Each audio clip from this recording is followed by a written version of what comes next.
이 5.18의 역사는 어떻게 보면은 왜곡과의 싸움의 역사라고 할 수가 있죠. 이 5.18은 처음부터 끝까지 왜곡으로 점철되어 있었고 그것을 싸워내는 이 과정이 5.18 전체의 역사다. 저는 이렇게 보고 있습니다. 그래서 오늘 이 주제를 가지고 여러분들하고 조금 공부를 좀 해보자 그런 생각을 가지고 있습니다. 이게 어떻게 보면 여러분들이 다도 그 익숙한 주제이기도 하고 그러지만은 사실은 너무 익숙하다 보니까 본인이 알고 있는 것 외에는 잘 모른단 말이죠. 그래서 오늘은 조금 약간 머리가 좀 아프더라도 이 왜곡의 역사가 어떻게 흘러왔고 주로 어떤 부분이 포인트가 되고 있고 이걸 어떤 식으로 우리가 대처를 할 것인가 이런 내용을 가지고 말씀을 드리고자 합니다. 우선 이 화면을 보면서 현재 우리가 다들 나이가 이제 많이 들어가고 있지 않습니까? 그런데 우리 과제는 어떻게 보면은 이 5.18의 역사가 꾸준히 다음 세대로 이어져 가는 것을 원했을 겁니다. 아마 그것 때문에 많은 희생도 치르고 그랬는데 실제로 지금 42년째인데 젊은 세대들, 그러니까 지금 한 20살, 30살 이런 사람들은 5.18 이후에 태어난 사람들이란 말이죠. 그러면 이런 사람들은 요즘 어떻게 5.18을 인식을 하고 있을까, 이런 부분을 좀 객관적으로 우리가 짚어보는 것이 가장 먼저 출발점이 되어야 하지 않겠느냐 이런 생각이 들어서 제가 이 화면을 지금 준비를 해봤습니다. 아까는 화면이 잘 됐는데 일단은 저기 화면을 보시면 알겠지만은 특히 학생들이 아마 이 광주 전남 학생들을 찍어놓은 영상 같은데 제가 이제 인터넷상에서 이렇게 보고 이게 교육할 때 이렇게 여러분들에게 보여드리면 좋겠다 싶어가지고 준비를 했는데 이거 보면은 상당히 저는 여러분들 한번 보십시오. 이게 어떻게 느낄 것인가, 이 학생들이 어떻게 느끼고 있는가를 아마 이 부모들 입장에서는 잘 모를 거예요. 이 학생들이 5.18을 어떻게 느끼고 있는가를. 이게 사실은 중요하거든요. 젊은 세대들이 지금 현재 어떻게 5.18을 느끼고 있는가, 그런 부분들을 보여줄 수 있는 것이기 때문에. 아직 안 되나요?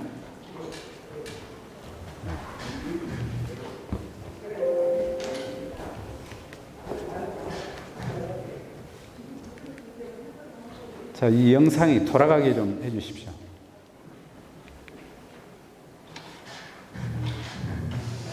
저는 일단 흑백이 가장 먼저 생각이 나요. 5.18을 떠올리면은 사진들이 있어요. 시민들이 의미를 갖고 있고 피해를 보는 사진들이 있는데 그러면은 5.18을 폭력적인 이미지, 가족들 까부하고 소홀할 때 들어가고 장모들이는 뭐 실제로 그런 상황이나 옛날에 어렸을 때 할아버지가 그때 진짜 되게 울고 알아들을 수 있는 것 같아요. 그런 데서는 생각이 많이 나오는 편이 아니어서 지금 생략을 하고 내 어머니들이 살아있다니까 그래도 아닌데? 안 들어갔어야 되는데 우리 이럴 수 있는 많았는데 아니 일반을 무슨 인지를 할 수가 없니까 얘 태어난 시기가 뭐 1990년대 후반 때려가지고 왜 아무래도 브레이크가 구독자 수가 높은 사람들이 원적이 올라오기 때문에 그 상위권을 차지하고 있는 사람들이 구국이 도대체 왜 저 멀쩡한 사람이 5.18 민주화운동을 폭동이라고 주장하는지 그냥 딱 네 가지만 더. 근데 지금 진짜 재밌는 게 이거를 딱 공부를 해보니까 의식껏 내 민주화운동이라고 그렇게 읽어봤던 것이 한 번에 말을 해보세요. 궁금하지? 여건이 우리가 처음에 우리가 몰랐던 발견 이게 새로 만나는 거예요. 근데 우리 정도는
저기 아마 여러분들 다 내용 이해를 하시겠죠? 충분히 그 소리도 잘 들리죠?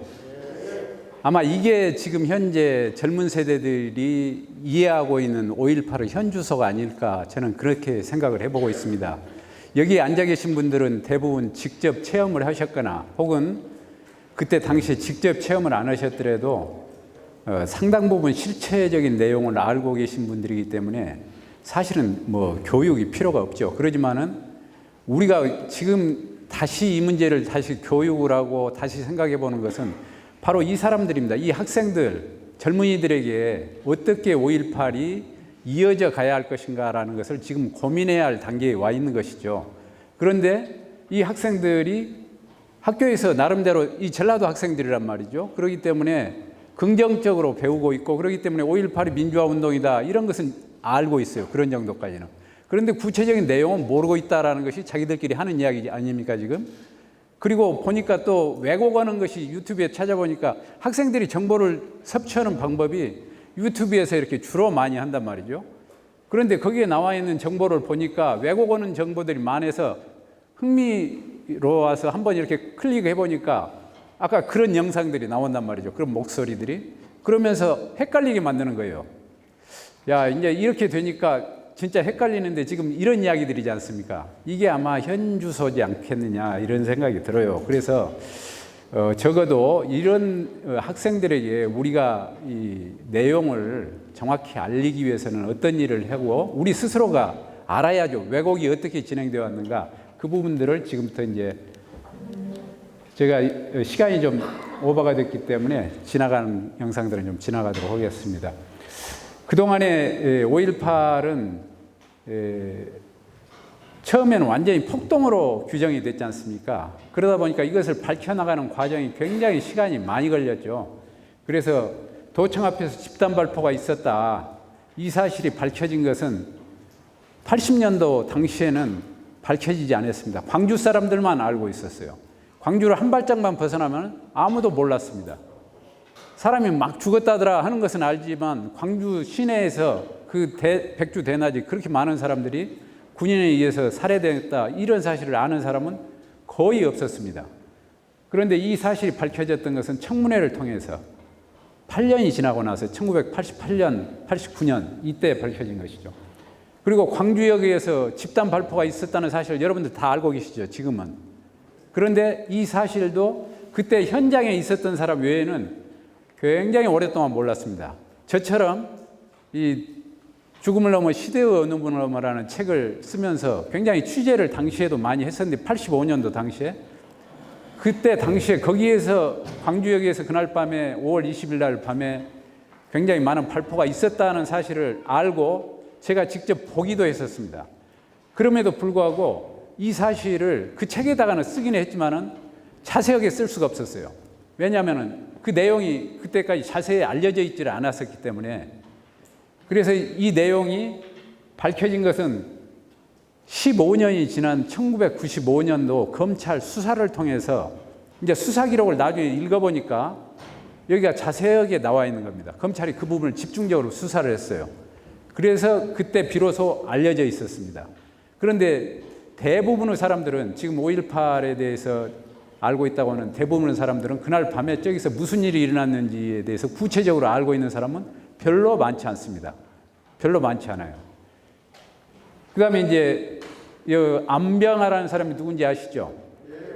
전남 도경국장이었지 않습니까? 이분이 일단 총을 무장을 해제를 해버렸던 것이죠. 경찰들을. 그리고 적극적으로 진압에 적극적으로 나서긴 했지만은 절대 이 사람은 총을 쏴서는 안 된다라는 신념을 갖고 있던 분입니다. 그러다 보니까 이 사람이 나중에 5월 26일 날 80년 5월 26일 날 붙잡혀가지고 합수단에 붙잡혀가지고 옷을 벗게 되죠. 그리고 고문도 당하고 그 뒤에 8년 뒤에 사망을 합니다. 여러 가지 합병증이 있어가지고. 근데 이 사람에 대한 명예회복이 37년이 지나서 비로소 이 사람이 억울한 죽음을 당했다라고 하고 지금은 이제 경찰 영웅으로 됐죠. 우리나라 경찰 영웅 1호로 됐는데 그 다음에 헬기 사격 조비오 신부님이 얼마나 저기 청문회에서 주장을 했습니까? 그럼에도 불구하고 이것이 38년이 걸렸다는 겁니다. 이것이 헬기 사격이 있었다는 사실 자체가 언제 38년 광주에서 재판을 통해서 전두환 재판을 통해서 혹은 저기 문재인 정부가 막 들어서자마자 헬기 사격 특별조사위원회를 만들었었죠. 그래가지고 거기서 밝혀냈던 내용입니다. 그리고 발포명령이나 안매장, 성폭력 이런 부분들은 아직까지도 지금 조사가 진행이 되고 있는 겁니다. 그만큼 이 진실이 밝혀지는 데는 많은 시간이 걸린다는 것이죠. 지난 42년간은 방금 제가 이야기했던 그런 과정들입니다. 어떻게 보면은 정권이 민주정부가 들어서면은 조금 그런 문제가 5.18을 진상을 규명하기 위한 과정들이 활발하게 됐다가 이렇게 활성화가 되는 이런 시점이 됐다가 또 좀 어려운 보수정부가 들어서면은 이렇게 수면 아래로 잠들고 이때 왜곡이 집중적으로 발생을 합니다. 이때는 별로 왜곡이 발생을 하질 않아요. 그런데 이제 문재인 정부 됐다가 지금 또 다시 어쩔는지 모르겠어요. 우리가 지금 지켜보고 있는 과정입니다. 이런 과정을 반복을 하고 있는데 이 과정이 지금만 이렇게 할 것인가? 제가 보기에는 앞으로도 이렇게 계속 이렇게 갈 것 같다는 생각을 가지고 있습니다. 우리 과거 경험으로 볼 때 이게 이제 앞으로 정권이 보수 정부 갔다가 약간의 그 진보 정부로 갔다가 이렇게 하면서 평가들이 계속 달라지는 거예요. 그러면서 5.18에 대한 평가들이 보수 정부로 가면은 계속 왜곡이 이렇게 활성화가 되고 이런 양상을 보이고 있다는 것이죠. 5.18은 철저하게 처음에 일어나기 전부터 사전 기획에 의해서 일어났다. 이것은 거의 지금 밝혀져 가고 있습니다. 이미 그 기정사실화 되고 있는데 아시다시피 하나회라는 군부 내에서 전두환 중심으로 해서 하나회가 내란 음모를 꾸몄다는 것이 지난 1995년도 검찰 수사에서 밝혀졌고 97년도 대법원의 판결에 의해서 확정이 됐습니다. 그래서 민주화 운동이 됐던 것입니다. 그래서 처음부터 철저하게 기획된 5.17 전국 비상계엄 확대, 이것이 광주를 겨냥했다는 것이 거의 밝혀진 사실입니다. 그러면 신군부는, 전두환 신군부는 이것을 그냥 대충 했겠느냐? 그렇지 않다는 것이죠. 이 88년 청문회와 95년, 97년 검찰 수사를 통해서 밝혀진 이 확정된, 법적으로 확정된 사실들입니다. 거기에서 밝혀진 바에 의하면 이 몇 가지 준비를 했습니다. 첫 번째는 1단계로 12.12 군사 반란을 통해서 군권을 장악을 하는 것이죠. 그 다음에 5.18을 통해서 내란으로 정권을 장악하게 들어가는 이런 과정에서 여기서 이 1단계에서 2단계로 넘어가는 과정에서 우선 언론 통제, K 공작 계획을 통해서 그 다음에 충정훈련을 조직적으로 진압훈련을 했던 것이죠. 80년 3월 달에 했습니다. 그 다음에 이제 정보 장악을 위해서 전두환이가 중앙정보부장 서리가 됐던 것이죠. 그리고 학원 소요 대책, 근절 대책을 세워가지고 제야인사나 정치인, 학생운동 대표들을 검거를 해나가는 이런 것들을 해나가죠. 그리고 이제 다음 정권을 만들기 위해서, 이 내란 정권을 만들기 위해서 시국수습 방안이라는 것을 만듭니다. 이게 이제 10월 유신을 모방한 그대로 그 형태대로서 그 세 가지 내용을 가지고 있는데, 첫째는 비상계엄을 전국적으로 확대를 한다. 그러고 나서 국회를 해산시켜버린다. 그리고 마지막으로 비상기구로서 국보위를 설치를 한다. 여기까지가 현재까지 밝혀졌습니다. 그런데 최근에 혹시 작년에 여러분들이 뉴스타파를 보셨으면 아시겠지만 이 훈타라는 비상기구를 설치했던 실체적인 군사 혁명 조직을 만들었더라고요. 그런데 이것은 검찰 수사에서 밝혀내지를 못했어요. 이 일본 문서에가 이 내용들이 그대로 나와 있다는 것을 최근에 찾아냈습니다. 이렇게 역사는 한꺼풀씩 벗겨져 나가고 있는 겁니다. 자, 그리고 이 5.18을 일으키기 위한 가장 강력한 명분으로서 북괴 남침설을 유포를 시켰던 것이죠. 근데 5월 10일 날 중앙정보부가 일본에서 입수한 첩보라고 그래가지고 이걸 근거로 주장을 하면서 이걸 가지고 5.17 비상계엄을 확대를 시켰던 겁니다. 그런데 그때 당시에 이 문서를 같이 육군정보참모본부에서 분석을 해봤어요. 이 똑같은 문서를 가지고. 그러니까 이게 안 맞다. 이 문서는 아니다. 적어도 북괴가 이렇게 내려오려고 그런다면, 북한에서 내려오려고 한다면은 탱크 같은 것들이 휴전선 쪽으로 이렇게 많이 배치가 돼야 하는데 그런 이동 같은 것들이 전혀 없더라. 그래가지고 이것은 항상 우리가 있는 그런 정도의 첩보는 항상 있어 왔다 해가지고 부인을 했습니다. 그럼에도 불구하고 전두환은 이걸 무시하고 북괴 남침서를 국무위원회에다 보고를 해가지고 비상경제체제 돌입하면서 5.17 비상계엄 확대를 해나가는 명분으로 삼았던 겁니다. 그 다음에 이제 5.18은 끝나고 지나가 버립니다. 제 이야기 속에서는 여러분들이 너무 잘 알고 계시기 때문에 제가 그 부분은 지금 이야기를 안 하는 겁니다. 근데 5.18 이후에 그럼 어떤 일이 벌어졌는가? 이제 지금부터가 본격적으로 사후 기획이라고, 아까 사전 기획이라고 그랬었죠. 5.17을 일으키기 위한, 정권을 잡기 위한 사전 기획이 있었다면은 정권을 안정화시키고 계속 자자손손 이어가기 위한 사후 기획이 뒤따르고 있었더라는 겁니다. 최근에 밝혀진 내용에 의하면은. 그래서 그 핵심은 뭐냐면은 진실을 완전히 불태워버려라, 소각시켜버려라. 그러니까 5.18에 대한 진실을 가지고 있는 문서는 무조건 없애야 한다. 이것이 저 사람들의 목표였다는 것이 계속 그 조사위원회에서 조사를 하면서도 나타나고 있는 현상이고 우리가 그동안에 한 40여 년 지켜보면서 얻은 결론입니다. 그 다음에 이제 최근에는 그것만 가지고는 이제 부족하니까 이게 이제 민주화운동으로 바뀌어버렸잖아요. 20년이 지나가지고 민주화운동으로 바뀌어버렸지 않습니까? 김대중 정부 때부터. 그러니까 그다음부터는 어떤 현상이 생기냐면은 가짜 뉴스를 가지고 퍼뜨려가지고 이걸 이제 뒤덮어버리려고 그러는 겁니다. 그래서 양상이 좀 다르다는 것을 여러분들이 아셔야 합니다. 처음에는 정권을 잡기 위해서 5.18을 일으키기 위한, 5.17을 일으키기 위해서 북한군 침투설을 강하게 주장을 하고 그걸 명분으로 삼아서 5.17을 사전 기획에 의해서 이 광주를 겨냥을 했다면은 그 다음에는 처음에는 군사정권에 의해서 진실을 소각하는 데가 목표가 됐단 말이죠. 그래갖고 중요한 군사 문서들을 전부 없애버렸어요. 내가 이따 그 증거를 보여드릴 겁니다. 그 다음에 최근에는 이것으로도 부족하니까 무엇을 하냐면 가짜 뉴스로 이제 뒤덮어버리는 이런 전략을 가지고 지금 나가고 있다는 겁니다. 아시다시피 이 내용은 지나가겠습니다. 뭐 민주화운동으로 바라보고 이제 민주화운동으로 5.18이 정착되면서 바라보고 있는 시각은 각 5.18 기간 동안에 대한 평가들이 다 다르다는 것이죠. 폭동으로 바라볼 때하고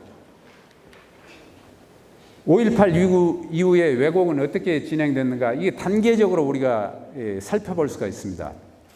저는 이제 정권의 변화로 이렇게 볼 수가 있다고 보는데 전두환 정권 때, 노태우 정권 때, 김영삼 정권 때 그리고 김대중 이후 윤석열까지 지금 이렇게 구분해서 성격으로 이렇게 왜곡의 성격을 이렇게 쭉 구분을 해보니까 이런 구분이 가능해지더라고요. 그래서 1단계 쪽에서 80년부터 87년도 전두환 정권 때까지는 주로 보안사가 주도를 해가지고 진실을 은폐하는 쪽이 목표였습니다. 은폐하고 김대중 내란 음모가 5.18 원인이라는 이 입장을 계속해서 밀고 나갔던 겁니다. 그리고 이 상황 속에서 북한군 침투, 북한군이 밀고 내려오려고 그랬기 때문에 우리가 어쩔 수 없이 그랬다라는 것을 정당화시키고 합리화시키는 이런 논리가 기본 기저를 이루고 있었던 것이죠. 그런데 2단계로 노태우 정부 들어서면서 아시다시피 민주화합위원회가, 화해위원회가 이렇게 만들어지지 않습니까? 그리고 그때 민주화운동으로 이름이 바뀌는데 6월항쟁 이후죠. 88년도에. 근데 이때 본격적으로 우리가 지금 접하고 있는 왜곡의 틀이 만들어집니다. 그러니까 전두환 정권 때는 왜곡을 시킬 필요도 없어요. 자기들이 계속 주장만 하고 있으면 되니까. 근데 노태우 정부 들어서니까 이제 양보를 할 수밖에 없죠. 전 국민들이 민주 역량이 올라오기 시작하면서 그러는 겁니다. 그러면서 5.11 위원회라는 것을 만들어가지고 여기에서 5.18 기간 중에 군사 작전이 어떻게 벌어졌고 광주에서 어떤 일이 벌어졌고 하는 것을 상세하게 분석을 했습니다. 상세하게. 그래가지고 자기들에게 유리한 것은 전부 집어넣고 불리한 것은 전부 빼버리고 군 문서를 전부 그렇게 바꿔놨더라고요. 들여다보면 볼수록 그렇게 만들어놨습니다. 그리고 그 핵심은 뭐냐면은 과잉 진압을 부인을 하는 겁니다. 그 다음에 발포 사실을 부인하다가 처음에는 부인하다가 이때는 인정을 하게 됐다는 것이죠. 청문회가 열리고 그러니까.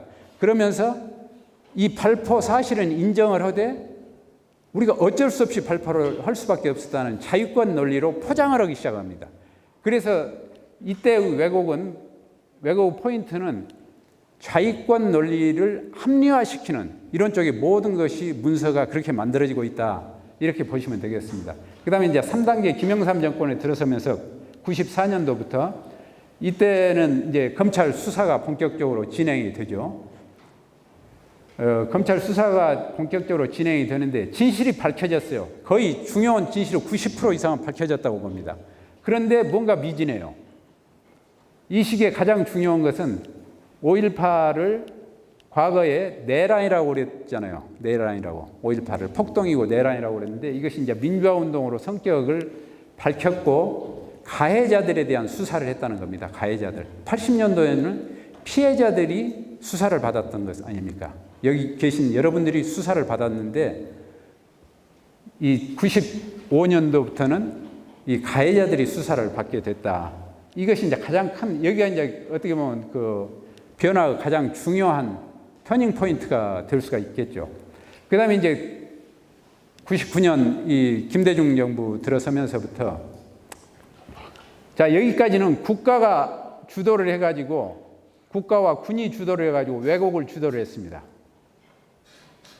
특히 이 시기에는 국가가 주도를 하죠. 국가가 주도를 해서 왜곡을 하고 그 다음에 이 시기부터는 군이 주도를 합니다. 군이. 5.1위원회가 아주 그 교묘하게 그 다음에 여기서 이제 진실이 밝혀지는 과정을 거쳐서 그 다음에 이때부터는 국가가 민주화운동으로 규정을 하고 들어가지 않습니까?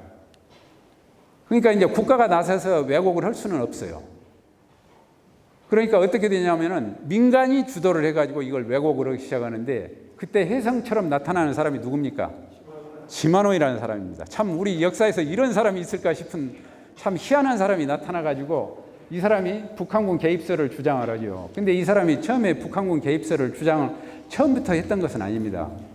그 맨 처음에 동아일보에 그 나오지 않습니까? 광고에다 이렇게 때리는데 거기에는 보면은 김대중 정권을 비난하는 이런 것이 집중적으로 나와요. 그러다가 맨 마지막 줄에 한 줄 슬쩍 북한군에 대한 언급이 있단 말입니다. 5.18과 연관해서.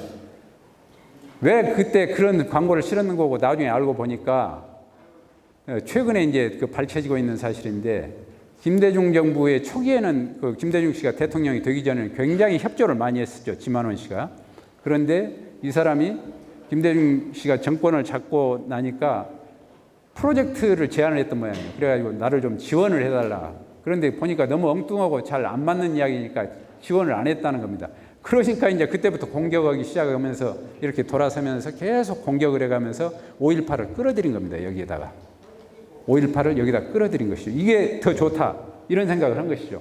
그래가지고 이 사람 했던 이야기는 뭐 풀어내기로 말하면 한도 끝도 없이 많은 이야기가 있습니다. 근데 조금 있다가 나오면 이야기를 하기로 하고. 그 다음에 여기에 이제 조금 있다가 탈북자들이 같이 합세를 하기 시작해요. 이 탈북자들도 처음에 자기들이 하려고 한 게 아니고 지만원이라는 사람이 끌어들인 겁니다. 자기 논리를 합리화시키기 위해서. 그래가지고 너 이렇게 하면 돈이 된다. 이렇게 해가지고 여기 합세를 하기 시작하고 그 뒤에는 이제 2010년대에 가면은 일베 인터넷이 활성화되니까 얘들이 이제 설치기 시작하면서 이렇게 유공자 명단 공개해라 뭐 이런 것까지 가는 이 과정, 이 부분을 여러분들이 꼭 좀 잘 알고 있으면서 여러분들 다른 사람들에게 이야기할 때도 잘 설명해 주면 되겠다 이런 생각이 들었습니다. 이제 뭐 지금부터 간단하게 지나가겠습니다. 왜곡 원천은 80년대에는 아까 이야기했죠. 국가가 그중에 핵심은 보안사가 어떤 방법으로 했느냐. 그 핵심 중에 핵심은 김대중 내란 음모가 광주 사태 원인이다라고 하는 합동수사본부 발표입니다. 80년 7월 12일자. 이 논리에 근거해서 전두환 정권 내내 5.18은 폭동이라는 입장을 유지를 했던 것이죠.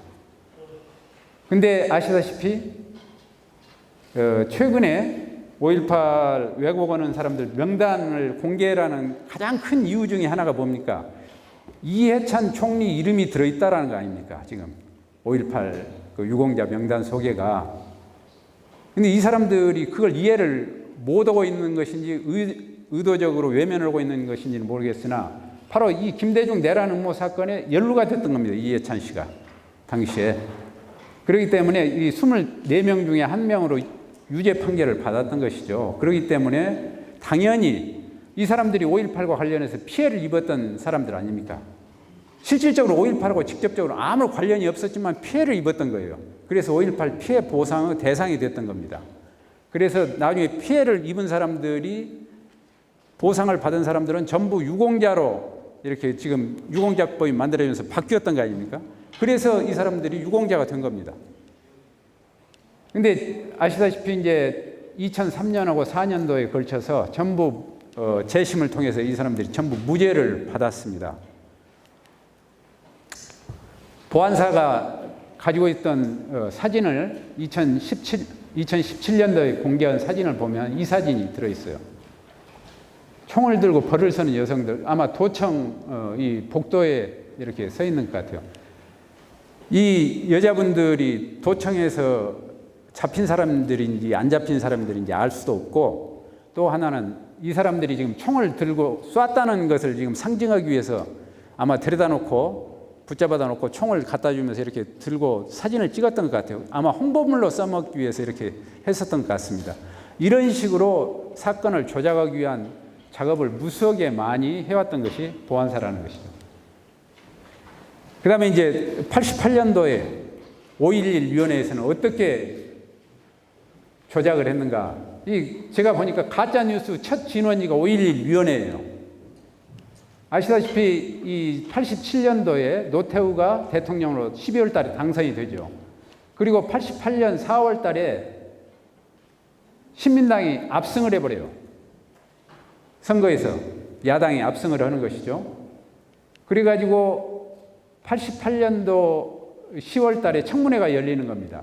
이 청문회가 열리는 과정까지 4월부터 10월 사이에 준비를 하는 겁니다. 여당이 가만히 있지 않겠죠. 민정당에서 당정회의를 거쳐서 5월 10일 날 당정회의를 거쳐서 5.18을 재조사를 하자라는 요구가 너무 강하니까 이건 어쩔 수 없이 받아들일 수밖에 없다. 그렇다면은 우리가 그냥 그대로 옷 벗고 그대로 알려줘 버리면은 잘못하면 큰 나라가 발칵 뒤집혀 버릴 것 같으니까 그러지 말고 우리 나름대로 대처를 하자 해가지고 만든 것이 5.11 위원회입니다. 국방부가 주도를 해가지고 국회 대책특별위원회라는 걸 만들어가지고 안기부, 군, 민정당까지 다 포함이 돼가지고 특히 보안사가 여기서도 5.11 분석반이라고 그래가지고 큰 역할을 하는데 여기에서 아까도 이야기했던 것처럼 5.18 기간 동안 있었던 광주에서 벌어진 일을 전부 자기들이 문서를 다 가지고 있으니까요. 그걸 갖다 놓고 전부 분석을 해가지고 다시 논리를 전부 만듭니다. 그 중에 가장 대표적인 것이 발포와 관련된 것입니다. 발포와 관련된 것들을 딱 보니까 사실대로 하기로 말하면 어떻게 부인할 수가 없는 문서들이 다 있어요. 그런데도 불구하고 이것을 가지고 그대로 공개를 했다가는 나라가 뒤집혀버릴 것 같다. 그때 분위기는 그랬습니다. 그러니까 이것을 어떻게 완화를 시킬 것이냐 이런 차원에서 논리를 만드는 겁니다. 그래가지고 애매모호하게 그리고 결정적인 문서는 숨겨버리고 그리고 태워버리고 이런 작업을 여기서 했던 겁니다. 이 5.11 위원회에서. 그래서 가장 중요한 것이 아까도 이야기했다시피 이 5.11 위원회에서 역사적인 문서를 없애버리고 왜곡하고 그런 것까지는 이해를 하는데 이 왜곡의 포인트가 발포만은 피해 나가자. 발포에 대한 책임만은 피해 나가자. 전부 이쪽으로 모아지고 있다는 것을 알 수가 있습니다. 그리고 나머지는 다 곁다리들이에요. 이렇게. 나머지 우리가 지금 많은 유공자 명단 발표해라 또 어쩌라 이런 이야기들 많이 있지만은 나머지들은 다 곁다리들이고 우리가 어쩔 수 없이 발표는 했지만은 이것은 어떤 논리를 이제 만들어내는가를 그 다음에 한번 이제 보십시오. 도청합 집단 발표를 우리가 여러분 현재 알고 있는 도청합 집단 발표는 몇 시에 일어난 겁니까? 5월 21일 날 오후 몇 시요? 1시죠. 대부분 광주 사람들은 다 알고 있습니다. 실제로 1시경입니다. 1시 한 5분 전 정도부터 이렇게 발표가 시작이 되는데 자 여기 보시면은 5.11 위원회에서 만들어놓은 그때 문서 많은 문서가 있는데 그 중에서 제가 하나를 가지고 왔습니다. 12시에 5월 21일 12시에 무장 시위 군중이 도청을 향해서 산발적으로 사격을 시작했다는 겁니다. 이것을 누가 이야기를 하냐면 7여단 35대 대장이 증언을 했다는 겁니다. 5.11 위원회에서 그 사람을 불러가지고 진술을 받은 거예요. 그래가지고 이렇게 돼 있다.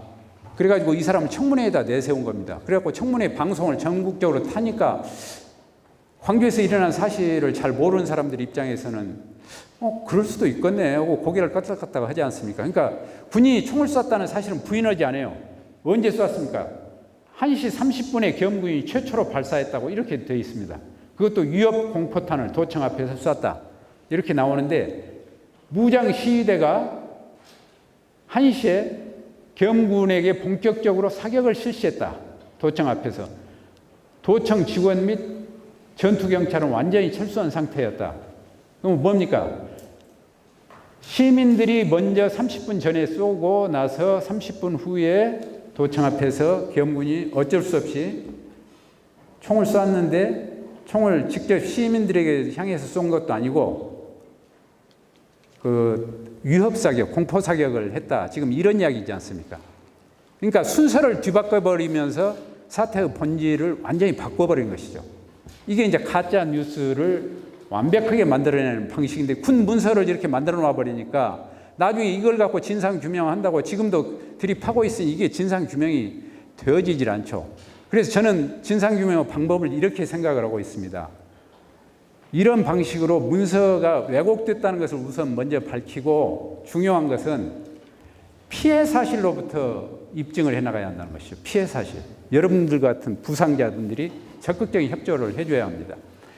이게 피해 입었다는 사실을 제가 그래서 아마 저한테 이 조사를 받은 분들도 여기 몇 분 계실 겁니다. 이 도청 앞에 제가 집중적으로 좀 조사를 해보고 있어요. 그런데 보니까 맨 처음 총을 맞은 시각을 먼저 부상을 당하신 분한테 여쭤봐요. 그러면 대개 자기가 가장 먼저 총을 맞은 것 같다고 그러는데 실제로는 그렇지 않더라고요. 이렇게 전후 과정을 이렇게 이야기를 가만히 들어보면은 그렇지만 어쨌든 간에 1시에서 1시 반 사이에 대개 이렇게 부상을 당해요. 그러면 그 시민들이 그 사람들한테 대고 총을 쏘겠습니까? 그렇지 않죠. 그리고 이제 부상 부위를 이렇게 봅니다. 병원에서 나온 서류나 또 실제로 그분 몸속에 부상 부위가 어떻게 되어 있는가를 제가 직접 눈으로 이렇게 확인하고 사진으로 촬영을 하고 그러는데 이렇게 해보면은 상당히 높은 각도에서 총알이 날아왔을 것 같고 그러면 그때 당시 상황을 자세히 설명해 보시라고 그럽니다. 그러면은 설명을 하면은 대개 앞에를 보고 있거나 그런 사람들은 앞쪽에서 총을 맞고 옆으로 이렇게 뒤로 도망가려고 이렇게 차를 타고도 이렇게 컵을 확 들어가고 가는데 뒤에서 맞아버렸다는 사람들은 뒤에가 맞고 이 도청 쪽에서 일방적으로 총알이 날아왔다는 것을 우리가 확인할 수가 있는 것이죠. 그런데 지금까지 이런 류 조사가 이루어지질 않았다는 것이죠. 문서만 가지고 계속 따지고 그러니까 답이 나올 리가 없다는 겁니다. 그래서 이 작업은 쉽게 지금 되어질 작업이 아닙니다. 제 생각으로는 상당히 시간이 오래 걸릴 것 같고 조사위원회 기간은 한정이 되어 있고 이거 끝나더라도 계속 해야 할 작업이 아닐까. 그걸 우리가 입증을 해내야 할 책임이 우리한테 있는 겁니다. 누가 안 해줘요, 이 작업을. 그래서 어쩔 수 없이 일단 그런 방법으로 하고 있다는 걸 하나를 소개를 여러분께 드리는 이야기입니다. 자, 그 다음에 군 자료를 어떻게 소각을 해버렸는가. 이것이 2002년도에 보안사에서 국회에다 보고한 자료입니다. 5.18 관련, 계엄 관련 자료를 추적해서 조사를 해보니까 여기에 보면 뭐라고 나오냐면은 이 자료는 1996년부터 97년 사이 이때가 어땠습니까? 그 재판이 한참 진행되고 있을 때죠. 전두환 노태우 재판이 진행될 때인데 이때 의정부 소재 대한펄프 제지공장에서 정보통신실 간부와 병사 입회하에서 용해 처리를 해버렸다. 제지공장에다가 집어여가지고 싹 녹여버렸다는 겁니다. 얼마나 중요한 문서 같으면 이런 방법을 쓰겠습니까? 그리고 또 이 밑에도 보면은 사령부 소각장에서 도착한 후에 본부대장이 소각장 입구를 차단하여서 주 모씨 감찰실장이 직접 소각을 해 불을 태워버렸다. 제가 이것을 보면서 진실을 소각하라 이런 말을 썼던 겁니다. 아까 진실을 이렇게 소각시켜버리고 용해시켜버리고 이런 과정들을 거쳐왔다는 것이죠. 자, 그 다음에 이제 우리가 또 하나 짚어야 할 대목이 사법부 판결입니다. 95년도, 97년도 이것에 의해서 거의 90% 이상 밝혀졌다고 그랬죠. 5.18의 진실은. 그러지만 나머지 10%가 사실은 중요한 거예요. 우리한테는. 왜냐? 이 나머지 10%가 검찰 수사에서 밝히지 못하고 검찰이 기소를 하지 않는 부분은 재판부에서는 판정을 하지 않습니다. 판단을 하지 않아요. 그런데 그 10%가 왜곡의 원천이 되고 있다는 겁니다. 오늘날. 모든 왜곡은 이 정부가 밝히지 못한 이 대목에서 왜곡이 벌어지고 있다는 것을 여러분들이 아셔야 돼요. 아시다시피 이 검찰 수사와 재판은 대법원 판결만 가지고 제가 이야기를 해볼게요. 1997년 4월 18일 날 판결이 났는데 12.12는 군사 반란이고 5.17은 내란이다. 그 이유가 뭐냐면은 헌법이 정한 민주적 절차에 의하지 아니하고 폭력에 의해서 헌법기관의 권능 행사를 불가능하게 하거나 정권을 장악하는 행위는 어떤 경우에도 용인될 수 없다. 그런데 5.17 신군부 세력들은 이걸 했단 말이죠. 자, 그래서 처단하는 근거가 헌법을 농락을 해버렸다는 것 아닙니까? 헌법에서 정해놓은 민주적 절차란 건 뭡니까? 선거를 통해서 반드시 정권은 바뀌어야 한다는 겁니다. 이 민주주의라는 건 뭡니까? 선거를 통해서 절대 선거가 아닌 다른 방법으로는 정권이 바뀌어서는 안 된다는 겁니다. 그런데 그 선거는 평화로운 분위기에서 해야 한다는 겁니다. 절대 한 개개인의 의사를 억압하거나 이런 분위기를 조성해갖고 공포 분위기 속에서 해서는 안 된다는 겁니다. 근데 이 사람들이 그렇게 해버렸죠. 국법이 만들어가지고 삼천교육대 한쪽에서 막 진행시키면서 공포 분위기 조성하면서 이 부분을 지금 벌하고 있는 겁니다. 자, 이제 이것이 언뜻 보면 굉장히 옳은 이야기죠. 틀림없이 옳은 이야기입니다. 그런데 이 사법부 판결이 바로 이 부분에 함정이 들어있습니다. 어떤 부분 함정이냐? 국가가 받은 권리, 국가의 권리에 대해서, 국가가 당한 침해에 대해서, 국가의 권리를 침해당한 부분에 대해서만 처벌을 했던 겁니다. 국가가. 광주 시민은 뭡니까? 광주 시민은 당한 사람들이잖아요. 광주 시민은 국가를 구성하는 가장 중요한 국민의 한 부분이죠. 그런데 광주 시민이 당한 피해에 대해서는 처벌을 한 게 아니에요. 이게 국가가 당한 부분만 처벌을 한 겁니다. 헌정 질서를 파괴했다라는 부분만 한 것이 국민을, 국가를 구성하고 있는 국민, 그중에 광주 시민이 당한 피해에 대해서는 처벌을 하지 않았어요. 왜 그러냐? 조사를 안 했거든요. 조사를. 그래서 뒤늦게 지금 조사를 하고 있는 겁니다. 그때 조사를 했어야 하는데 그때 형식적으로만 했어요. 왜 이 사람들이 그때 조사를 안 했냐면은 재판 기간이 굉장히 짧았습니다. 그리고 이 보수 세력의 공세가 만만치 않았어요. 그때도. 그러다 보니까 그 기간 내에, 짧은 기간 내에 재판을 빨리 해서 저런 결론을 끌어내려면은 범죄 사실을 입증하는 데 주력을 했던 겁니다. 그래서 범죄 사실을 어떤 부분을 가지고 검찰이 입증을 할 것인가? 헌법 질서를 파괴했다는 부분에다 포커스를 두고 범죄 사실을 입증해 간 겁니다. 그런데 아시다시피 모든 범죄 사실은 피해자를 먼저 조사를 해야 하는 거 아닙니까? 그리고 피해 사실부터 모든 것이 출발을 해야 하는데, 그리고 피해 사실에 대한 정당성을 이렇게 확보를 해주는 이런 것이 해야 하는데, 이런 접근이 안 이루어졌다는 것이죠. 그래가지고 결국은 광주 시민들이 입은 피해에 대해서는 자세하게 조사를 해야 하는데 조사가 안 되고 계속해서 미뤄져 와서 오늘날에 이르렀어야 조사를 하다 보니까 지금은 다 물증들이 없어져 버렸어요. 많이. 여러분들 몸에 남아있는 상처밖에 없는 겁니다. 현재 제가 보기는. 이게 가장 중요한 증거입니다. 5.18 전에 사전 기획이 있었다. 그리고 5.18 당시에 왜곡을 생산한 것은 보안사였다. 그리고 5.18 이후에 쭉 가면서 청문회를 앞두고 왜곡을 생산한 주체는 5.11 위원회였고, 그 다음에 검찰 수사는 잘 했으나 미진했다. 그리고 국가가 받은 피해에 대해서는 잘 처벌을 했으나 광주 시민이 입은 피해에 대해서는 처벌을 하지 않았다. 이게 지금 요지입니다. 그리고 이 과정에서 모든 부분들을 철저하게 은폐시키려고 그러다가 점차 이렇게 껍질이 벗겨져 나왔는데 그 중에 가장 어려운 대목들이 현재 남아있는 것이죠. 발포 명령자를 규명하는 것하고 성폭력 관련, 암매장 관련 이런 부분들이 지금 조사위원회에 과제로 지금 남겨져 있는 겁니다. 이 조사란 것은 왜 일어나냐면은 가짜 뉴스들이 너무 횡행을 하니까 이 부분에 대해서 우리가 진실을 국가 차원에서 밝히자라는 것이 지난 정부에서 지금 시작된 조사위원회 활동이거든요. 물론 이 정부에서도 계속 이어져서 가고 있습니다. 자, 그런데 지금 5.18 왜곡은 어떤 수준에 와 있는가 하는 것을 우선 한번 살펴보겠습니다. 지금은 아시다시피 아까도 이야기했습니다마는 이 95년도까지는 군에 의한 왜곡, 국가에 의한 왜곡이었다면은 이 2000년도부터는 민간에 의한 왜곡이 가장 특징적이었다고 그랬잖아요. 그리고 굉장히 중요한 것은 2010년도부터는 인터넷 환경 속에서 SNS 환경이 이게 또 굉장히 중요한 변수로 작용을 합니다. 그 이전에는 주로 언론을 통해서 이야기가 되다 보니까 왜곡을 하더라도 언론에서 받아주지 않으면은 그렇게 왜곡이 확산이 안 됐습니다.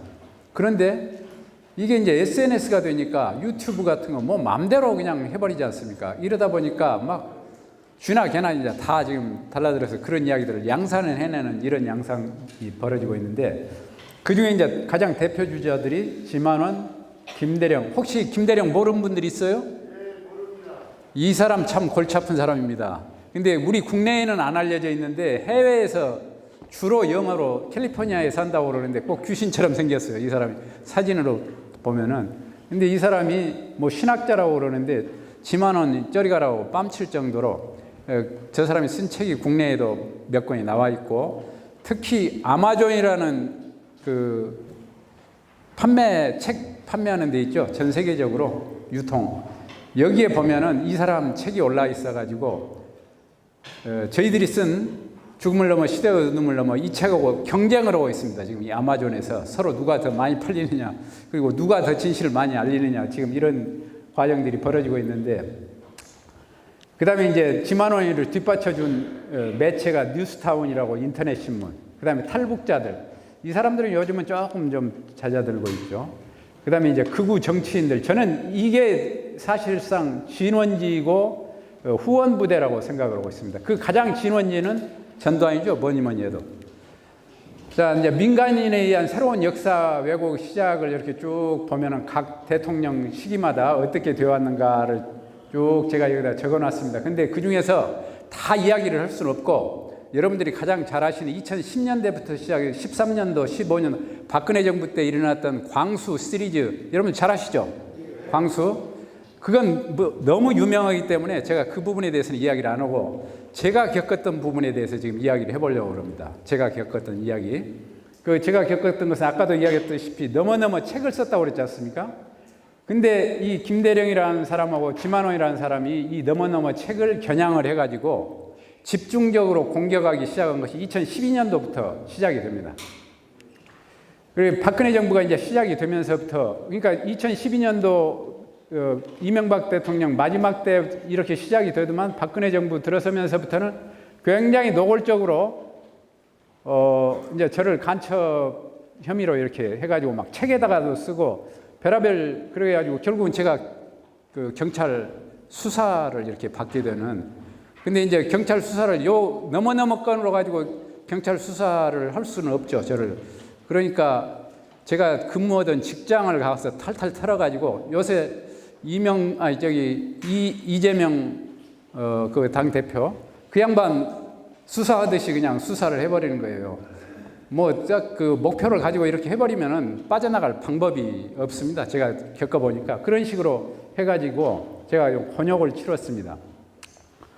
그럼에도 불구하고 2017년도에 우리가 이 너무너무 개정판을 다시 내게 됐던 것이죠. 이 책을 만든다고 이렇게 기자회견을 하니까 그렇게 저를 수사를 하기 시작해가지고 이겁니다.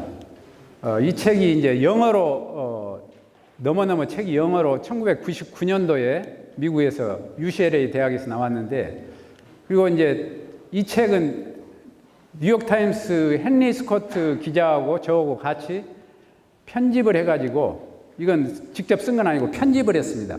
기자들, 그 특파원 리포터라는 거 있죠. 광주에서 취재를 왔던 외신 기자들, 국내 기자들, 이 사람들이 목격담을 적은 책인데 이것을 영어로 이렇게 편했던 겁니다. 이것은 너머너머 책이고 이것은 취재기. 이 두 개를 영어로 이렇게 해가지고 아마존이라는 데서 이렇게 판매를 했어요.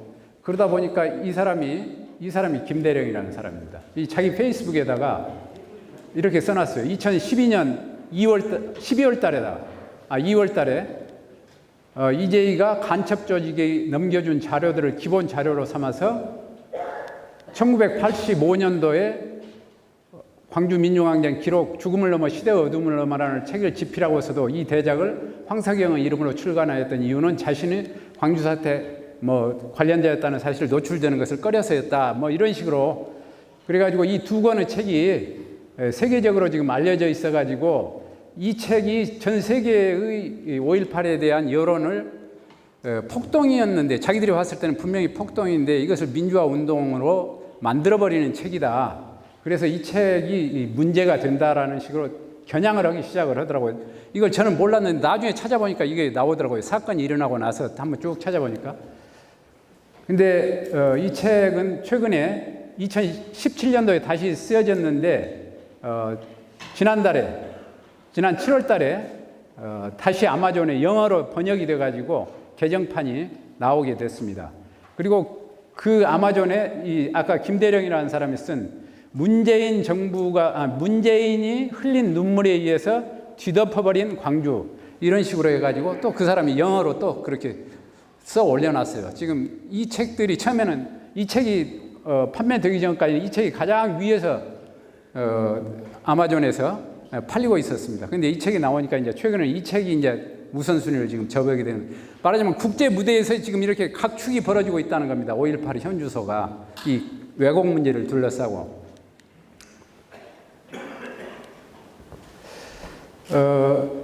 2012년도 12월 달에 이 사람이 나한테 찾아왔어요. 나중에 보니까 이 사람이 탈북자더라고요. 그래가지고 5.18을 그 북한군이 내려와서 일으켰다는 것을 막 유튜브에서 굉장히 많이 퍼뜨리고 다니는 사람이었는데 저는 그때는 이 사람의 정체를 몰랐었어요.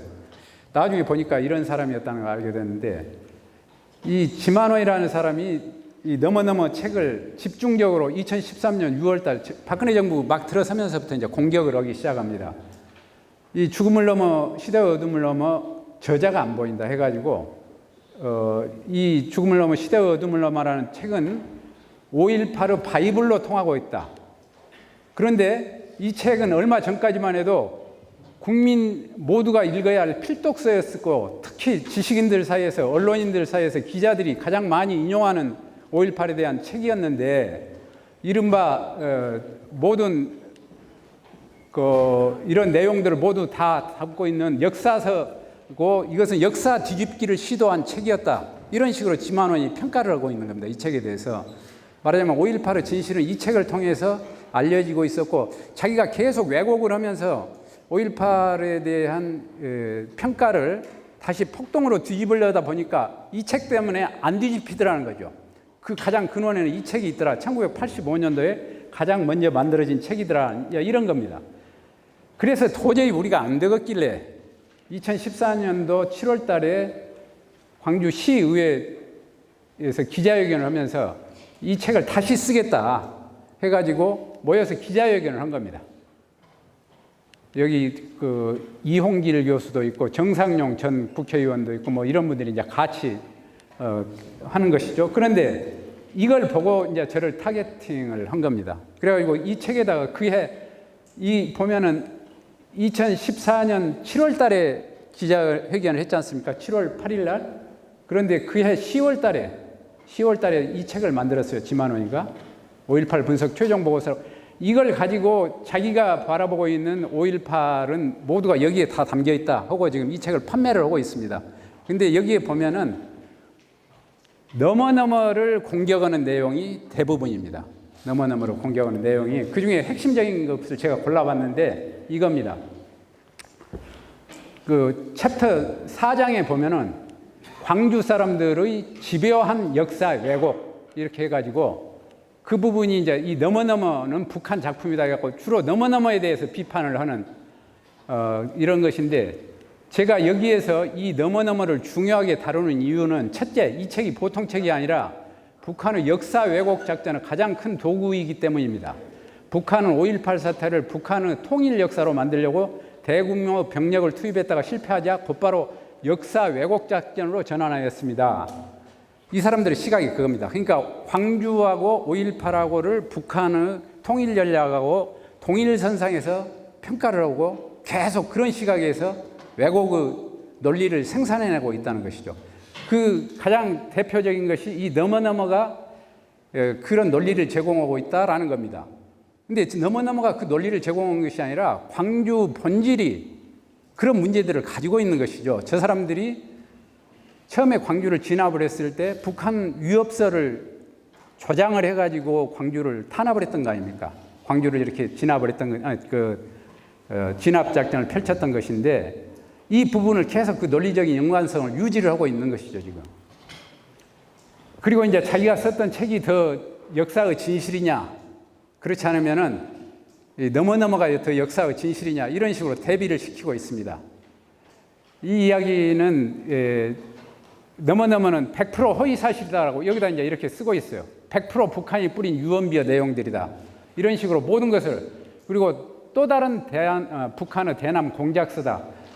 자, 이게 사실은 오늘날 우리가 접하고 있는 왜곡의 가장 실체적인 그 밑바닥에 흐르고 있는 논리입니다, 사실은. 이 사람 누군지 아시죠? 5.18 사태가 벌써 나와서 5.18 폭동이라고 했습니다. 5.18 폭동이라고 했는데 10년, 20년 후에 그게 5.18 민주화로 변질이 됐습니다. 저희도 좌파들이 지금 받으시면서 5.18 유권자라는 이 사람을 데리고 싶다는 만들어내면서 우리의 세금을 침해했습니다. 국민의 핏덩어리 시설을 가지고 그게 정신을 배우는 5.18 유권자를 다시 한번 색출해야 되지 않겠습니까? 2020년 2월 9일 날 국회에서 벌어진 일입니다. 자, 이 사람들이 주역들입니다. 제일 이쪽 이 사람 누굽니까? 김진태라는 사람이죠. 이 사람이 어쩌습니까? 최근에 강원지사가 되기 위해서 사과를 했죠. 5.18에 대해서. 근데 이 두 사람은 정치권으로부터 퇴출이 됐습니다. 그래서 요즘 국회가 좀 5.18 문제에 대해서 조용한 것이죠. 이 사람들이 있으면 계속 떠들 겁니다, 아마 5.18 문제를. 그래서 이건 국민들이 지난 총선에서 심판을 했던 것이죠. 이 사람들을 국회에서 퇴출을 시켜버린 겁니다. 적어도 이 지난 선거의 의미는 저는 그렇게 보고 있습니다. 5.18이 한국 민주화를 이끌어왔던 가장 큰 동력이었고, 민주주의 역사에서 지난 40여 년간 군사정권을 청산하고 민주주의를 정착시키는 데 있어서 5.18 진상규명 과정 자체가 사실은 한국 민주화를 끌어온 과정이었죠. 그 과정에서 5.18은 국민들에게 공인이 됐습니다. 이제 민주화운동으로 자리를 잡았어요. 그런데 터무니없이 이걸 뒤집으려는 시도를 이 사람들이 지금 하고 있는 겁니다. 그러다 보니까 지난 총선에서 이 사람들을 싹 떨어뜨려 버린 겁니다. 국민들이. 야, 다른 건 다 해도 5.18을 가지고 그렇게까지 하는 건 말이 안 되잖아? 이렇게 돼버린 겁니다, 지금. 국민 여론이 그런 거예요. 자, 아까 계속 그 유공자 명단 공개하라고 그랬었는데, 이거 참, 저는 한마디만 하고 지나가겠습니다. 아까 홍준표 이 이야기도 했습니다만은, 2018년도에 서울행정법원에서 판결을 했습니다. 일부 시민들이, 극우 단체들이죠. 국가보훈처를 상대로 낸 5.18 유공자 명단 내용이라는, 공개라는 이런 행정소송에서 이 명단과 공적사항은 유공자들의 개인정보이기 때문에 공개하는 것은 개인의 사생활 침해에 해당된다고 해서 원고 패소 판결을 내렸습니다. 이렇게 법적으로 판결을 내린 것이고, 그 다음에 자기들이 주장하고 있는 것은 전부 그 속에 가짜들이 섞여 있지 않느냐라는 거죠. 가짜가 섞여 있으면 이 문제는 어떻게 해결하면 되냐면은 경찰이나 검찰이 수사를 해서 그 사람에 해당된 사람을 조사를 하면 되는 겁니다. 그래가지고 그 사람을 색출해내면 되는 것이죠. 자, 지금도 독립유공자들도 그런 방식으로 해서 해결을 하거든요. 가짜들이 있어요. 친일행위했던 사람들이 독립유공자로 행세를 하니까 나중에 여러 가지 연구 축적된 결과가 나오니까 국가에서 조사를 해가지고 그 부분을 수사를 하는 겁니다. 그래가지고 그 사람들을 제거를 시켜나가는 것이죠. 그리고 그동안에 돈 받았던 거 환수를 시키고 이런 과정을 거쳐서 그런 방법으로 이렇게 정화를 시켜나가야지 이걸 유공자 명단을 공개해라? 이건 굉장히 정치적으로 의도를 가지고 하는 것이죠. 자기들이 정치적으로 이용해 먹기 위한 이런 것들이란 말이죠. 아까 이야기했던 것처럼 이해찬 전 총리 부분, 그리고 5.18 자유공원에는 이미 공개된 명단이 아까 우리 황 회장께서 했던 그 명단이 자세히 나와 있습니다. 그리고 이걸 자기들이 취재를 해서 썼어요. 제가 인터넷에 찾아보니까 이 자료가 다 있더라고요. 이 명단이 자기들이 단독이라고 하고 뉴스데일리라고 해서 그 왜곡시키는 그 신문입니다. 인터넷에서. 4,296명 2000년도까지 해서 이 사람 명단이 전부 있는데 하필이면 이 문재인을 딱 찍어가지고 그래갖고 밑에다가 이제 딱 설명을 붙여놨어요. 이 문재인이라는 사람은 동명이인이더라. 다른 사람이더라는 것이죠. 대통령이 아니고. 그리고 추미애라는 사람은 없더라. 여기다가 그런 설명들을 써놨어요. 그리고 저기 뭡니까 박원순이라는 사람도 없더라. 그러니까 전부 다 문재인 정부에 등장한 사람들이 전부 5.18 유공자인 것처럼 그렇게 하려는 덮어 씌우려는 정치적인 의도를 가지고 이렇게 했던 것이 유공자 명단 공개라는 것인데 사실은 말이죠. 이 유공자 명단은 명단이 문제가 아니죠. 그 속에 들어있는 아마 명단 저렇게 공개되어 있고 또 그 추가된 사람을 충분히 공개를 할 수가 있습니다. 이렇게 공개를 하면 그 다음 이 사람들은 그 다음 단계를 무엇을 요구를 하냐. 공적 조서 내놓으라고 할 겁니다. 그리고 부상자 같으면 부상 당한 부위들 내놔봐라. 실제로 그런 것인가. 그리고 그걸 내놓으면은 실제로 심사 과정이 제대로 된 것이냐. 병원 기록들 병원에서 제대로 발급한 것이냐. 이런 거 내놓으라고 계속 따질 참이에요 지금. 그래서 그렇게 되면은 보훈처 업무가 마비가 되어버리는 겁니다. 그러니까 보훈처가 내줄 수 없다는 것이 법으로 명단과 그런 내용들이 공개된 것은 독립유공자에 한해서입니다. 역사적으로 아주 오래돼 버린 사건에 대해서. 그러지만 전쟁 유공자도 6.25 전쟁 참전자들도 공개를 안 하고 있습니다. 그리고 문제가 되면 아까 그런 방식으로 수사를 해가지고 풀어나가면 되는 겁니다. 전두환. 이 이제 가장 원천이 지금 전두환이죠. 이 전두환의 그 왜곡 원천의 첫 뿌리는 전두환 회고록에 2017년도에 나온 회고록에가 모두가 다 담겨 있다고 보면 됩니다. 여러분들이 필독서가 이 전두환 회고록이라고 저는 생각합니다. 꼭 읽어보셔야 합니다. 나머지 다른 모든 논리가 이쪽에 다 들어있습니다. 자기들이 왜곡시키고 있는 논리. 근데 이 전두환 회고록을 이번 지금 아까 재판했다고 그랬잖아요. 그 재판하는 과정에서 쭉 보니까 이 너무너무 이것을 이 사람들이 의식하고 계속 쓴 겁니다. 이 부분에 대해서 반론을 펼치는 내용으로 구성이 되어 있어요. 실질적으로 쭉 보면은 지금 이 그 재판을 진행을 시키고 있는 김정호 변호사라고 들어보셨죠? 저기 민변에서. 근데 그 사람이 이 책을 놓고 이 책을 비판을 하기 시작했던 겁니다. 아무튼 거기에 나온 몇 가지 왜곡의 핵심은 경찰이 계엄군 출동을 요청했다. 5월 18일 날 7공수를 광주 시내에 투입한 것 자체가 경찰이 도저히 막을 수가 없으니까 계엄군한테 요청을 해가지고 투입을 해달라고 요청을 했다는 겁니다. 그게 거짓말이죠. 그것은 그 답은 어디가 있냐면은 제가 안병화 평전이라는 책을 썼습니다. 얼마 전에. 거기에 자세히 밝혀놨습니다. 그 안병화라는 사람이 그 시간대에 무엇을 했는가가 문서로 다 있어요. 그것은. 똑같은 것인데 경찰국장이 자리를 비워서 시위를 키웠다. 이건 5월 19일 상황을 지금 이야기를 하고 있는 것인데 실제로 5월 19일 제가 이 부분을 자세히 그 경찰 기록을 찾아보니까 계속 업무 지시를 하고 있는 겁니다. 그리고 어떻게 막아라, 시위를 어떻게 막아라, 부상자 생기지 않도록 해라, 그리고 절대 과격하게 하지 말아라. 이 사람은 계속 그런 지시를 하고 있는 거예요.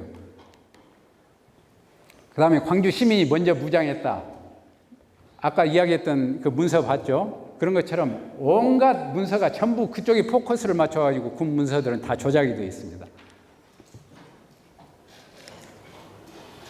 그 다음에 이제 이번에 가장 쟁점이 됐던 헬기 사격은 없었다. 잠깐만요. 이것 한번 아까 클릭 좀 해주시죠. 이 조비오 신부님입니다. 청문회에서 지금 하는 이야기입니다.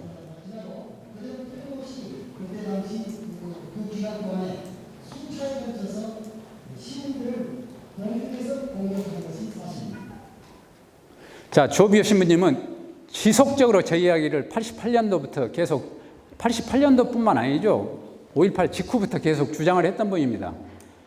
그래서 어쩔 수 없이 이 사건이 전두환 회고록이 나오니까 그 조카인 조영대 신부님이 이어받아가지고 지금 재판을 하는 겁니다. 사자 명예훼손으로.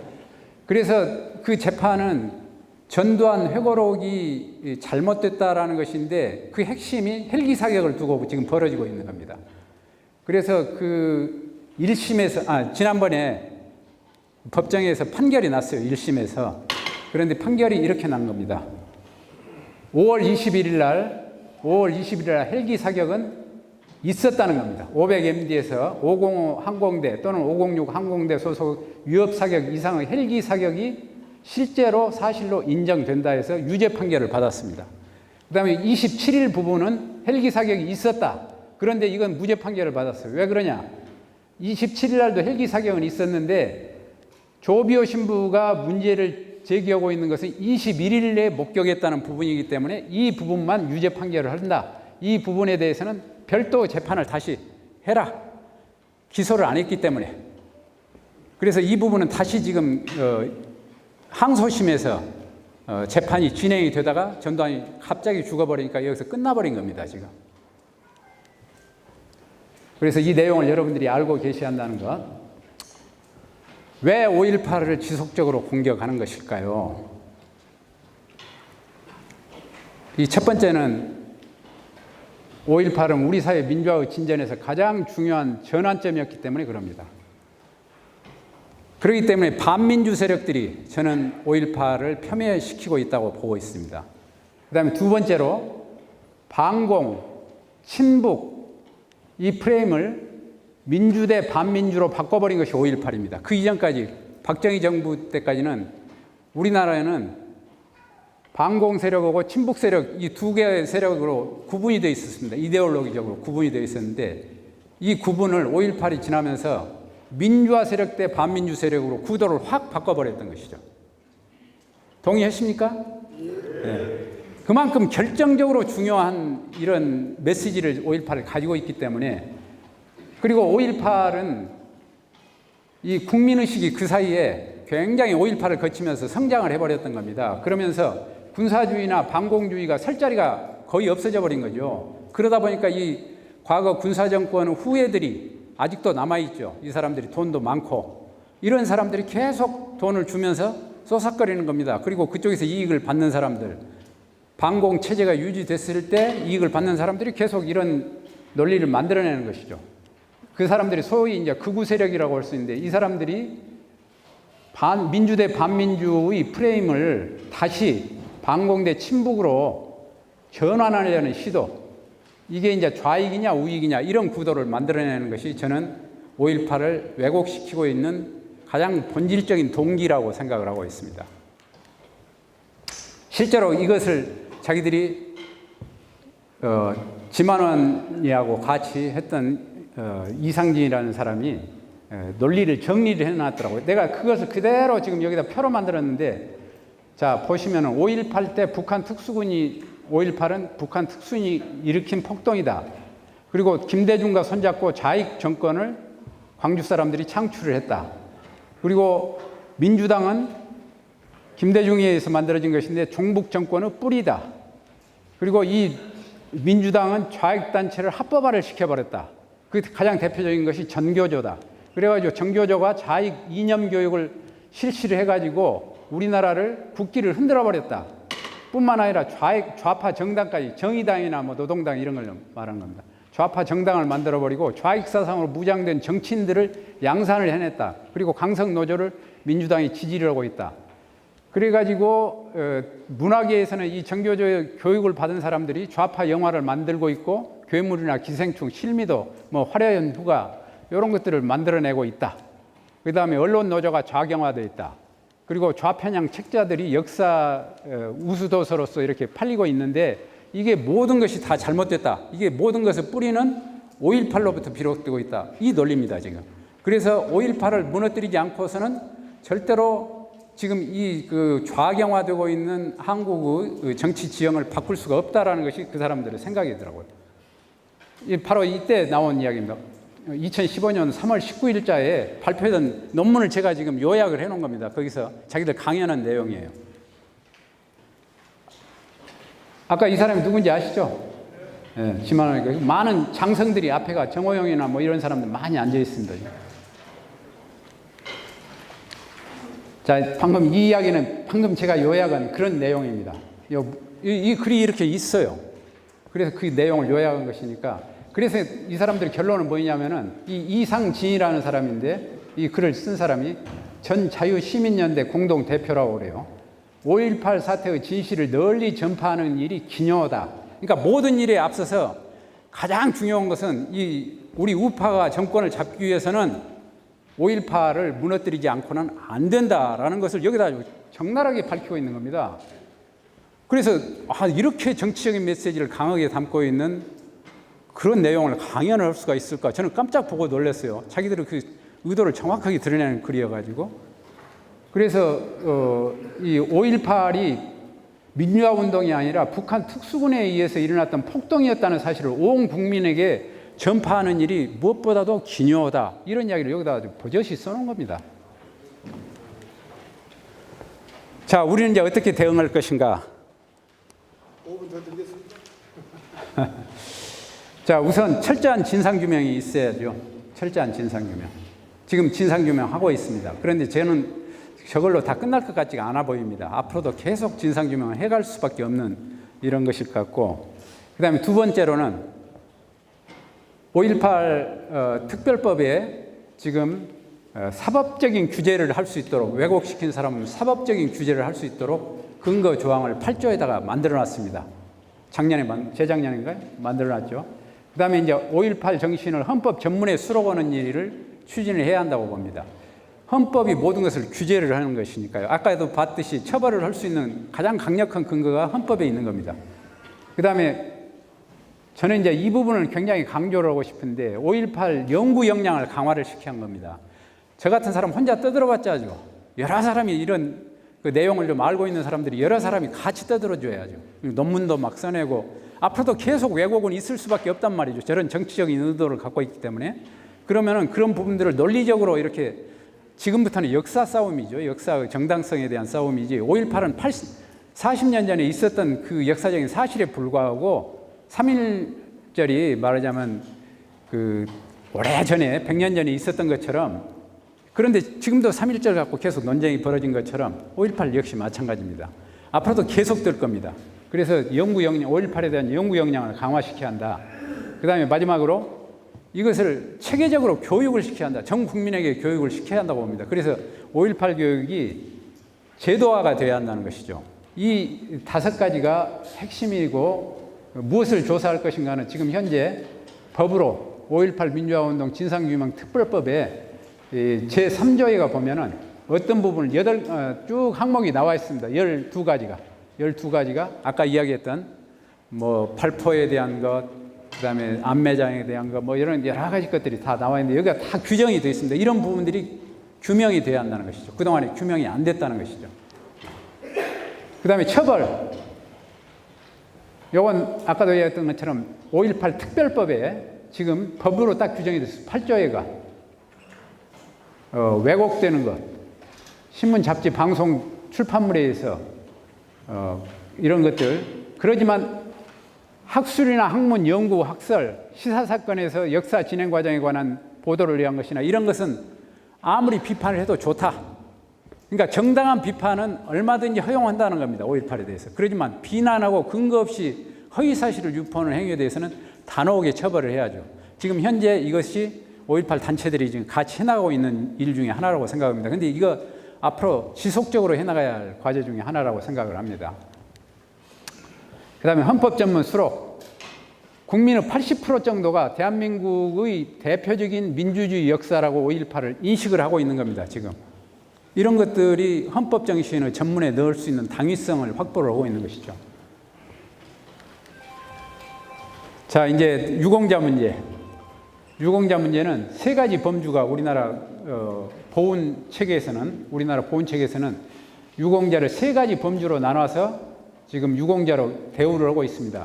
독립유공자, 일제하고 싸웠던 사람들. 그 다음에 두 번째는 국가유공자라고 하는데 여기는 전쟁유공자하고 순직자들, 또 파견대 나가서 이렇게 국가를 위해서 희생당한 사람들, 이걸 국가유공자라고 그러고, 그 다음에 민주유공자, 이건 2002년에 제정이 됐죠. 이건 5.18만 지금 해당이 되고 있습니다. 근데 앞으로 이거 조금 더 확대가 될 것 같아요. 민주화 운동은 5.18만 한 것이 아니고 5.18 이후에도 계속 또 전에도 했던 사람들이 다 같이 노력해가지고 된 것 아닙니까? 근데 아직 그 사람들은 보상이나 배상은 받지를 못하고 있는 것이죠. 근데 우리 법은 한꺼번에 완성된 것이 아니고 시간을 가면서 바꿔가고 있습니다. 완성도를 높여가는데 지금 현재 국가유공자법으로 전체적인 것을 통일시켜가기 위한 노력을 하고 있습니다. 독립유공자도 개별적으로 전부 있던 법들을 통합을 해가지고 최근에 이렇게 세 가지 카테고리로 만들었습니다. 그리고 앞으로는 국가유공자로 전체적인 것을 예우 방향이나 기준 같은 것들을 이쪽으로 통합시켜 나가고 있는 과도기라고 보시면 됩니다. 5.18도 똑같이 그 과도기에 있다고 보시면 됩니다.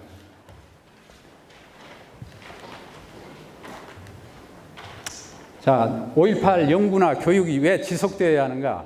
이 프랑스 혁명 같은 데는 보면 말이죠. 지금 200년이 넘었거든요.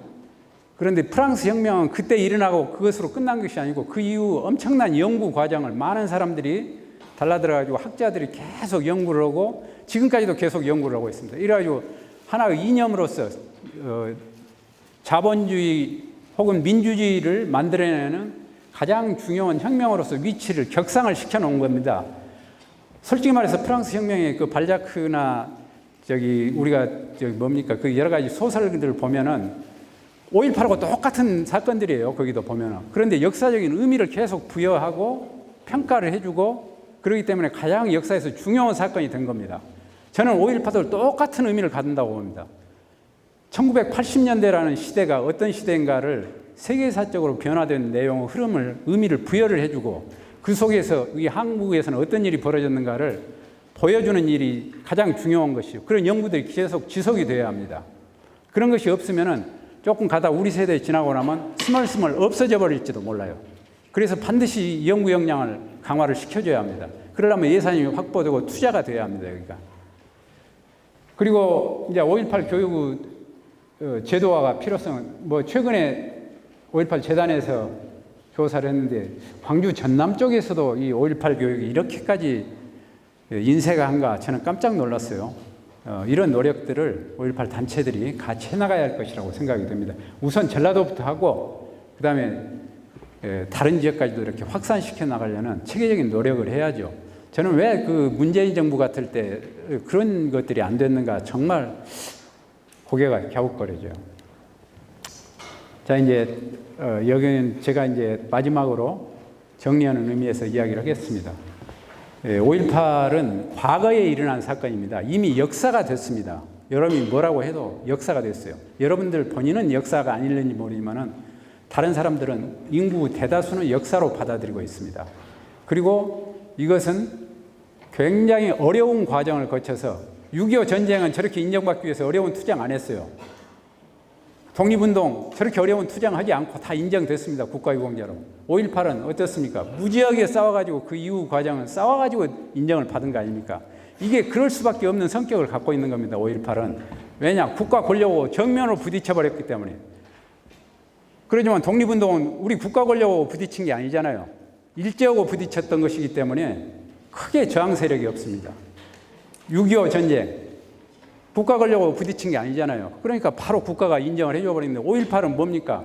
국가가 저지른 범죄이기 때문에 그렇게 인정을 안 하려고 그러는 겁니다. 지금도 마찬가지예요. 그래서 이 과정은 고통스러운 과정들을 거쳐서 진행될 수밖에 없는 것이고 앞으로도 저는 그런다고 봅니다. 그래서 국가가 정말 반성 이 스탠스를 계속 유지할 수 있도록 해주는 것은 이쪽에서 계속 해야 할 노력이다. 아시다시피 트라우마나 또 부상자들이 겪고 있는 고통들 이런 것들이 얼마나 많습니까?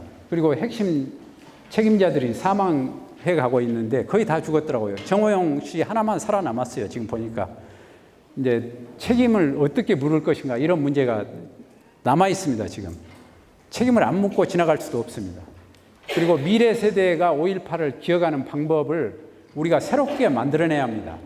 계속 여기 계신 분들의 주장만 가지고 미래 세대가 그걸 자기 문제로 받아들이지 않는다는 것이죠. 그래서 미래 세대의 문법으로 그들의 언어로 만들어줘야 합니다. 그러려면은 우리가 최근에 봤듯이 영화 택시 운전사 같은 거, 김군이나 이런 것들, 소설, 소년이 온다 이런 것들처럼 새로운 세대의 감수성으로 5.18을 재해석을 해서 올바른 정신이 계승되도록 그런 문화적인 노력을 끊임없이 지속을 해야 한다는 것이죠. 그리고 이제 가짜 뉴스가 아닌 진짜 뉴스를 또 계속 알려나가는 이런 노력들, 이런 것들이 요건 뭐 다음 시간에 아마 여러분들이 하실 것 같으니까 여기까지 해서 저는 끝내도록 하겠습니다. 이상입니다.